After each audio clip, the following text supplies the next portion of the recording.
beliau bukan hanya dalam urusan kelebihan-kelebihan dan keistimewaan beliau. Tapi Rasulullah SAW juga teladan justru dalam kekurangan dan kekeliruan-kekeliruan beliau. Karena Rasulullah SAW adalah manusia, maka Allah telah mentakdirkan Rasulullah itu tidak selalu tepat, tapi selalu benar. Ini dalam bahasa fikih, benar dan tepat itu beda ya. Kalau benar lawannya salah, kalau tepat lawannya keliru. Kalau benar bahasa Arabnya hak, kalau salah bahasa Arabnya batil. Kalau tepat bahasa Arabnya shawab, kalau keliru bahasa Arabnya khata'. Apakah Rasulullah selalu benar? Selalu benar. Rasulullah tidak pernah mengajarkan yang batil. Tapi apakah Rasulullah pernah keliru? Pernah. Rasulullah itu berbuat dosa? Tidak. Tapi lupa? Ya. Dan Rasulullah SAW teladan untuk kita bukan cuman ketika beliau tepat. Bahkan beliau teladan untuk kita ketika beliau keliru. Rasulullah SAW bukan cuma teladan buat kita ketika beliau ingat, tapi juga teladan untuk kita ketika beliau lupa. Nah, teladan ketika Nabi keliru, teladan ketika Nabi lupa, ini jarang dibahas. Padahal itu uswatun hasanah juga loh. Uswatun hasanah dari mana? Kalau kita lupa, kalau kita keliru, kalau kita salah, gimana cara kita untuk tetap on the track, tetap diridhoi Allah, tetap Allah maafin kita. Kalau kita salah, kalau kita keliru, kalau kita lupa, kalau kita silap, kalau kita berdosa. Caranya adalah kita harus meneladani Nabi ketika Nabi juga berada dalam kondisi yang sama, walaupun tetap Nabi lebih baik daripada kita. Buat saya, laqad kana lakum fi Rasulillahi uswatun hasanah, bukan hanya ketika Nabi SAW sholatnya khusyuk, tapi juga ketika Nabi sholat lupa rakaat. Nabi itu pernah sholat harusnya 4 rakaat, lupa jadi 2 rakaat. Terus selesai salam 2 rakaat nih, kayak orang sholat qashar. Selesai salam, sahabat nanya, ya Rasulullah, apakah kita mengqashar sholat? Kata Nabi tidak. Memangnya kenapa? Kita sholat 2 rakaat loh Rasul. Kata Nabi beneran? Beneran. Tanya ke sahabat-sahabat yang lain, semuanya bilang ya, kita tuh sholat 2 rakaat. Akhirnya Nabi berdiri lagi, takbir, melanjutkan 2 rakaat sholat yang tersisa dan menutupnya dengan sujud sahwi. Lupanya Nabi uswatun hasanah. Sehingga kalau kita mengalami apa yang pernah Nabi alamin, kita sholat lupa nih, maka kita punya teladan yang paling baik untuk memperbaiki kesalahan dan kelupaan kita. Oh, kalau saya kurang 2 rakaat, tinggal tambah. Tidak harus diulang dari awal menurut jumhur ulama. Uswatun hasanah. Dan bukan hanya itu, uswatun hasanahnya juga buat kita bahwa Nabi itu gak pernah sombong, gak pernah gengsi untuk mengakui bahwa beliau keliru. Itu juga uswatun hasanah. Kan harusnya Nabi itu yang dilihat itu yang ideal-ideal, yang keren-keren, yang istimewa ya. Begitu sekali keliru, Nabi kalau misalnya beliau bukan teladan, beliau gak akan ngaku. Ah, kalian aja yang gak khusyuk, kan saya gak mungkin gak khusyuk, saya ini Nabi loh. Masa kalian ngomongin saya salah? Enggak, kalau kayak gitu beliau bukan uswatun hasanah. Justru karena beliau lapang dada, besar hati, low profile, tawadu, dan mau mengakui kalau beliau memang keliru, disitulah uswatun hasanah dari Nabi untuk kita. Kadang seorang ustadz bisa salah, kadang seorang guru bisa keliru, kadang seorang pemimpin juga salah. Gak boleh seorang pemimpin merasa bahwa dia tuh selalu benar, tuh gak boleh. Karena kalau dia sudah merasa selalu benar, berarti dia sudah mengkultuskan dirinya. Dan Allah mengatakan fala tuzakku anfusakum huwa a'lamu bimanittaqa. Janganlah kalian menganggap diri kalian suci, artinya gak pernah salah. Jadi pemimpin yang meneladani Rasulullah SAW bukan cuma meneladani dari angle jujur, amanah, profesional, Tapi juga meneladani Nabi dari angle apa? Bahwa kalau keliru berbesar hati untuk mengakui. Kalau dinasihati oleh orang lain dan nasihat itu memang tepat dan benar, maka dia menerima dengan lapang dada. Kalau perlu dia berterima kasih kepada orang yang sudah menasihati dia. Bukan malah ilfil, bukan malah menyakiti, bukan malah menzolimi. Ini uswatun hasanah ketika Nabi keliru. Laqad kana lakum fi Rasulillah Laqad kana lakum fi Rasulillahi uswatun hasanah. Pasti di dalam diri Rasulullah itu ada uswatun hasanah. Tapi kan Rasul gak selalu tepat. Walaupun tepatnya itu banyak, sedikit keliru. Tapi tetap ada kelirunya. Bahkan kalau kita baca ayat-ayat Al-Quran, kita akan menemukan lebih dari satu ayat-ayat teguran terhadap Nabi. Ya kan? Walaupun yang populer satu surat Abasa. Tapi surat dengan makna yang sama dengan surat Abasa di dalam Al-Quran itu lebih dari satu. Ada beberapa, bahkan lebih dari 3. Kenapa kok Nabi sampai kayak gitu? Biar kita bisa meniru Nabi kalau kita melakukan kesalahan. Seorang suami tidak selalu harus benar. Dan tidak perlu merasa gengsi mengakui kalau kali ini yang benar adalah istrinya. Buat yang udah punya istri. Yang belum punya juga belum tentu selalu benar. Kadang yang benar adalah teman kos-kosannya. Kadang yang benar adalah mantannya. Kan gak masalah kan? Kalau ditanya kenapa kalian putus? Gua gak sabar. Jangan, oh dia tuh emang gini-gini. Enggak. Kadang-kadang emang dia yang baik, kita yang waktu itu lagi terbawa emosi. Tapi di balik semua itu emang lebih baik putus mungkin supaya mereka mencari yang lebih baik dan lebih halal. Tapi yang pasti teman-teman, kita coba malam ini belajar uswatun hasanah Nabi dalam kondisi ketika Nabi keliru. Dan ini sama sekali bukan ingin menjelek-jelekan Nabi, sebaliknya kita ingin melihat betapa Nabi itu hebat. Justru ketika kita melihat betapa Nabi besar hati, lapang dada, kita akan semakin kagum kepada sosok Rasulullah Sallallahu Alaihi Wasallam.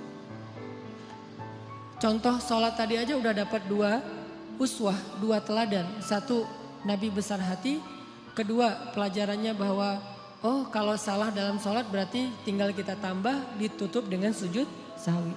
Ada 3 nih. Yang ketiga pelajarannya dalam kasus itu apa? Ternyata sahabat-sahabat Nabi itu orangnya dewasa. Sahabat-sahabat Nabi itu orangnya mateng. Gak gampang pundungan. Nabi sholat kurang 2 rakaat. Mereka gak komen, katanya Nabi sholatnya gak khusyuk. Enggak gitu. Mereka gak unfollow Nabi. Wah udah gak benar nih postingannya, gue unfollow aja nih. Dan komennya cuman yang deket doang sama Nabi. Yang komen yang lain gak ikut-ikutan komen. Jadi komennya itu komen positif. Bukan ngebully Nabi, bukan Nabi mah ternyata sholatnya juga mikir yang lain. Saya kira selama ini udah keren banget, ternyata pencitraan doang. Enggak. Kenapa? Karena mereka followers yang udah mateng. Bukan followers yang labil, yang galau gitu. Sehingga sekali Nabi postingnya agak-agak kurang tepat, mereka pundung fisabilillah. Bayangin kalau sekali Nabi keliru terus pundung kan berkurang kan umat Islam? Tidak, yang terjadi justru semakin bertambah. Kenapa? Mereka faham Nabi itu wama Muhammadun illa rasulun qad khalat min qablihi rusul. Dia juga seorang makhluk yang diutus oleh Allah. Kadang dia wafat, Allah menghidupkan dan mematikan, Allah memberi makan, Allah memelihara, Allah membuat dia ingat dan lupa. Semua itu adalah sifat manusia yang melekat pada diri Rasulullah Sallallahu Alaihi Wasallam. Cuma satu bedanya, beliau Allah jaga dari berbuat dosa, maksum. Dijaga dari berbuat dosa. Jadi Nabi itu gak buat dosa, tapi kalau keliru ya. Lagian keliru itu bukan dosa sengaja. Cuman lupa, cuman salah faham, cuman ijtihad. Sehingga sahabat ketika Nabi keliru, ya udah easy going aja, tinggal bangun, ngelanjutin.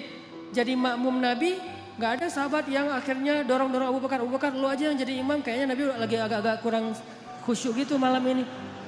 Kayak lagi apa misalnya, enggak, sahabat tetap aja, ya udah Rasulullah kita ikutin. Nabi lanjut 2 rakaat diikutin dan enggak ada yang ngomongin di belakang. Enggak ada yang diam-diam, bisa gitu juga ya Nabi, gua heran, jadi gosip. Terus besok keluar di postingan-postingan sahabat, Nabi ternyata manusia biasa. Hashtagnya Nabi lupa, viral di antara mereka.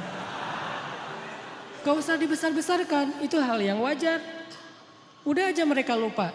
Tapi tetap direwayatkan kisah ini supaya apa?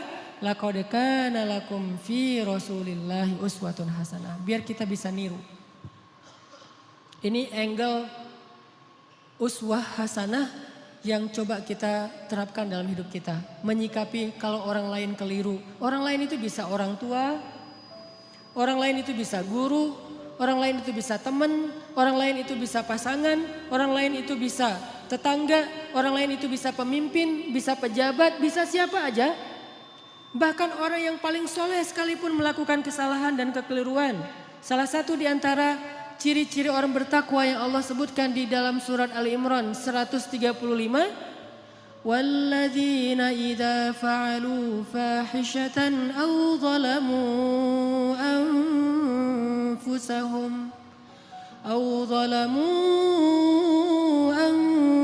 anfusahum dzakarullaha fastaghfaru lidzunubihim.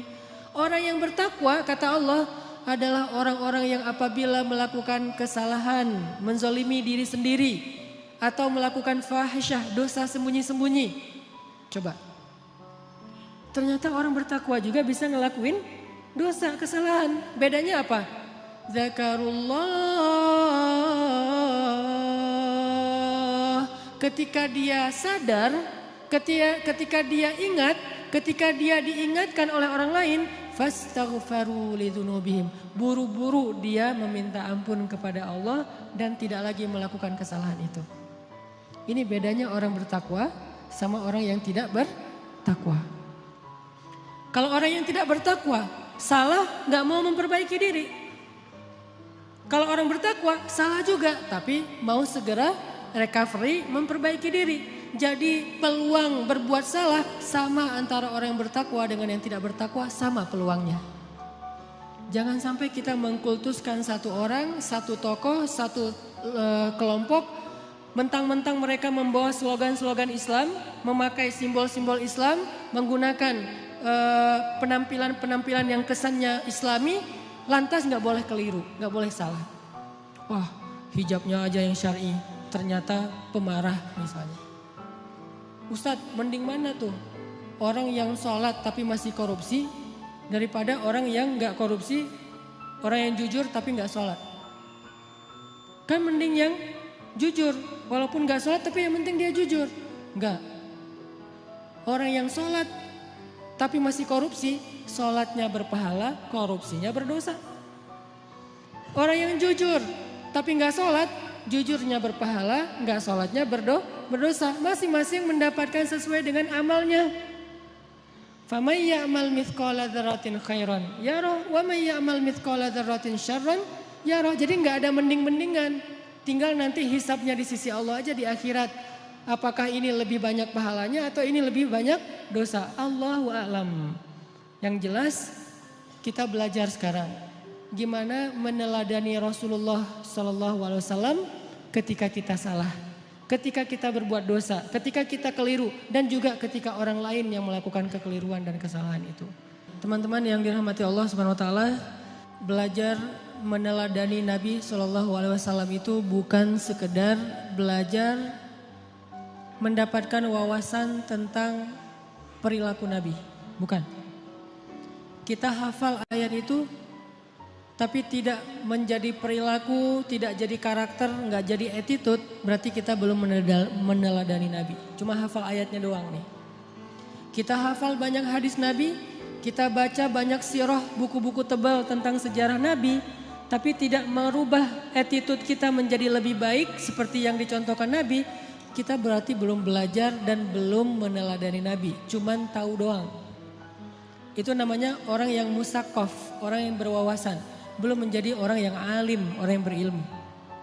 Kenapa? Karena tidak disebut ilmu, sebelum dia menjadi rasa di dalam hati dan menjadi perilaku dalam kehidupan. Kalau cuma sekedar wawasan itu bukan ilmu, itu namanya sakofah, itu namanya wawasan.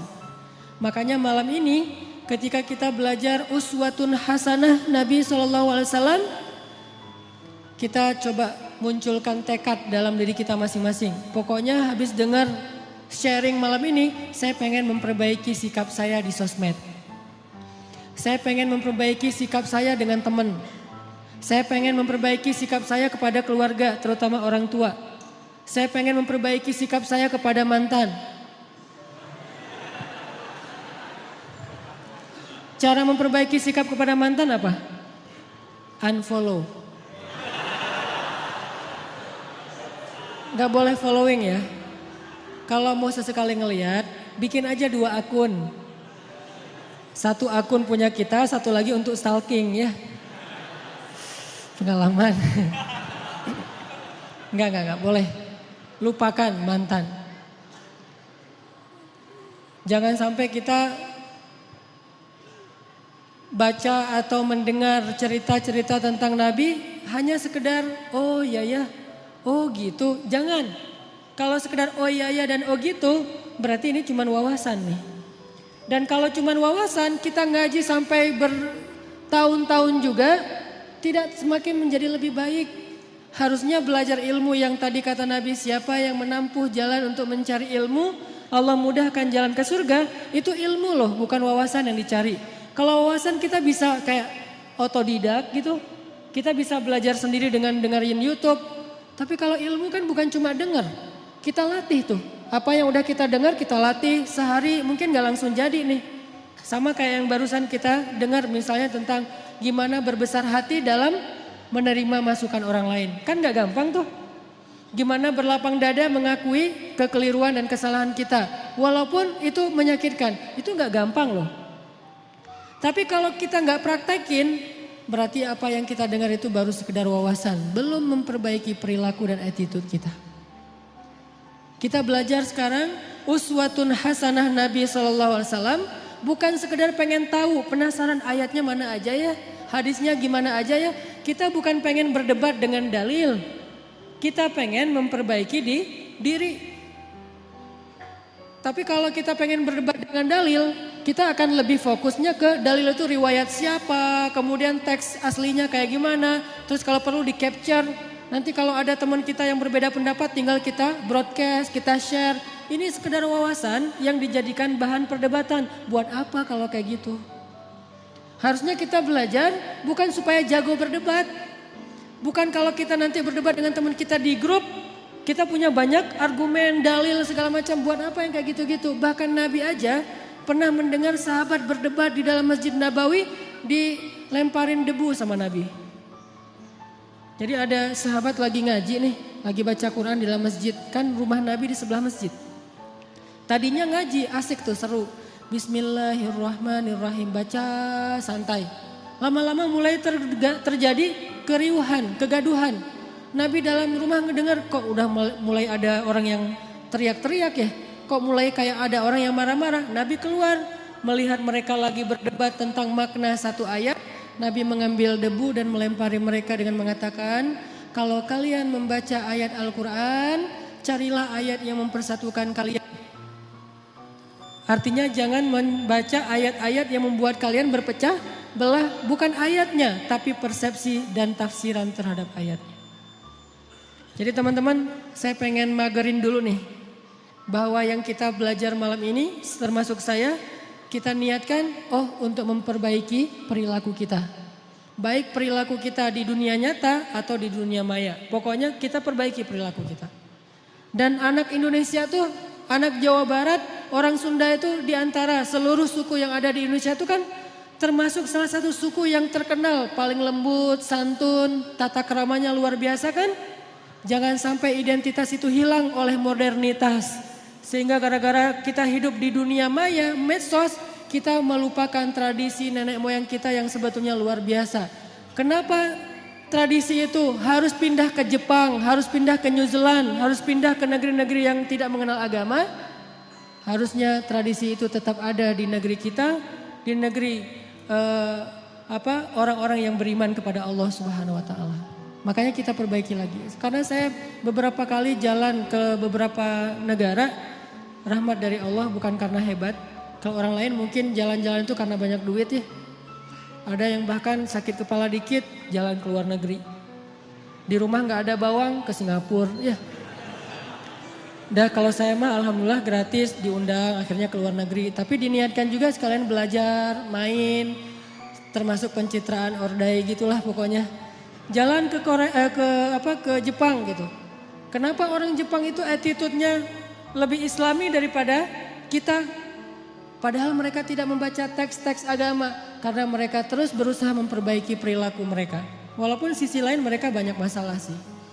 Jalan ke New Zealand, di Auckland misalnya. Itu orang-orangnya itu luar biasa, sangat menjaga perasaan orang lain. Nah kita punya teks yang sangat ideal. Punya teladan uswatun hasanah yang udah paling keren lah pokoknya. Nggak ada lagi teladan yang lebih keren daripada teladan kita. Emang ada manusia yang lebih keren daripada Rasulullah? Nggak ada kan? Rasulullah itu yang paling keren udah tuh. Yang paling teladan terbaik. Kalau teladan kita udah terbaik tapi perilaku kita nggak terbaik. Pasti ada masalah dalam kita meneladani Nabi ini. Bukan Nabinya yang nggak keren. Kita belum meneladani Nabi secara utuh.